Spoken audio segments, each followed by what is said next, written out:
Hello everyone. Thank you for coming and clicking on this video. I just want to let you know real quick, the video you are about to watch is a pre-recorded video because I decided to take some time off to be with the Lord and also to just take a break from social media. So I will no longer be posting videos weekly. I will be posting one video monthly on the 15th of every month for the remainder of 2024. If you want to know my whole story on why I'm doing this, definitely go ahead and click the video right here that lays it all out for you. All right. Well, no more of this. Let's get to the video. Hey, what's up, everybody? Welcome back. My name is Tamisha the Coderpreneur, and on this video, we are going to talk about 5 functional stand tolerance activities that you can do that is based in ADLs as well as IADLs that you could do right now in the rehab setting, or you can even implement it at home, whatever you choose to do. If you are working with in-home care, family members, or in the clinic, this video is certainly going to help you. All right?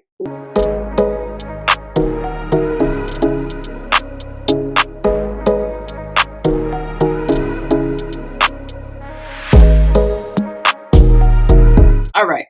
So the first thing I want to tell you before we even jump into the different stand tolerance activities you can do is you always want to have a timer. I know whenever I'm doing anything that has to do with stand tolerance, you need to make sure that you're documenting measurable data. All right. This is going to support you with your short-term as well as your long-term goals, and also with your insurance companies because they love to see data. All right, so make sure that you have your timer set, your start and stop, so you can really have, measurable data for yourself as well as for your documentation, so you can really keep track of your patient's progress. All right, so the first stand tolerance activity is meal preparation. Now, this is definitely something that you guys should be, hopefully, you are working on, and this is considered an IADL. All right. So with meal preparation, what you can do is simply just have your patients stand at the counter and prepare meals. They can do things such as maybe chopping vegetables. They can be stirring in the pot. They can be assembling a sandwich. These are all really good things.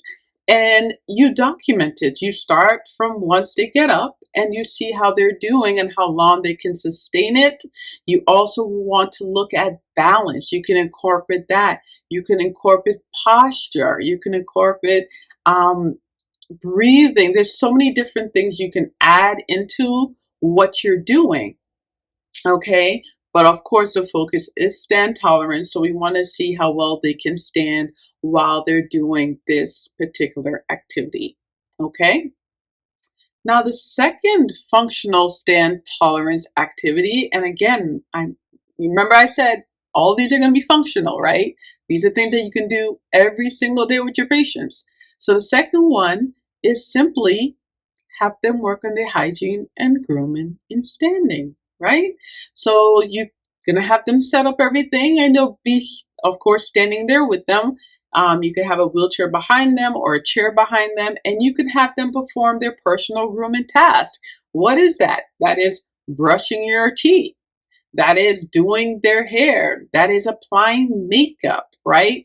You can do all of that in standing. And again, you have your timer there from the time they start to the time that they say they may need to take a rest break. And the whole point of this is you want to make sure that it makes sense for the patient, right? Not for us. Some people only need maybe 10 minutes in standing, while other people might need 20 or 30 minutes, which I feel like that's kind of long if you're doing hygiene grooming.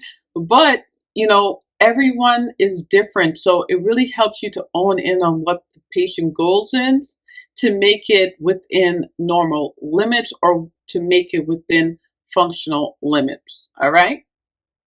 Now, the third task that you can do to measure stand tolerance is simply have your patient fold clothes. Listen, I do it all the time, guys.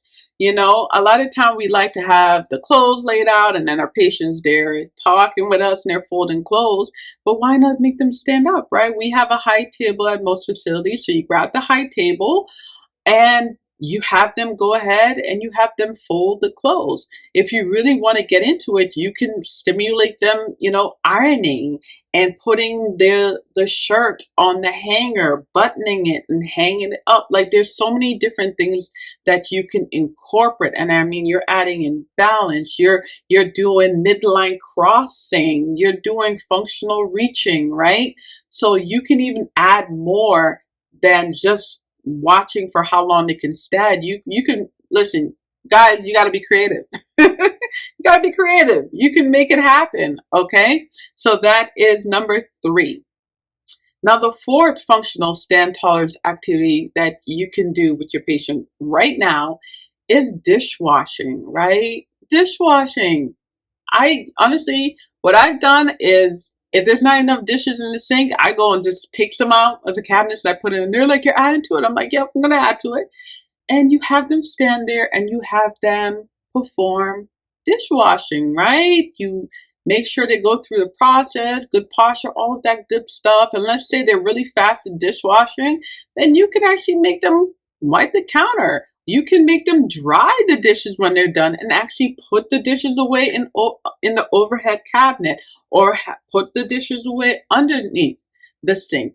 You know what I mean? So you can make it functional because this is something that we are doing every single day. They can even load the dishwasher if you have a dishwasher at your facility, right? So make it functional, right? And the fifth and last functional stand tolerance activity is this. You can have them make the bed. I've done it all the time. That's tucking in the sheets. That's fluffing the pillows. That is arranging the bedding. All of that is still considered stand tolerance. Even though it's dynamic, they might be moving around the corners, you are still counting that as them being able to do a functional task in standing. All right. So I know this video was short, but I hope that it was impactful to get those juices flowing and get those ideas going. It was only 5, but just based off those 5s, you could really make a really great session for your patient. And I hope that you guys will add more by leaving it in the comment below on what kind of stand tolerance functional, which is key, stand tolerance activities that you guys are doing right now in the clinic. Let me know. I would love to hear from you. All right, guys, don't forget to like, share, and subscribe. Until next time, bye-bye.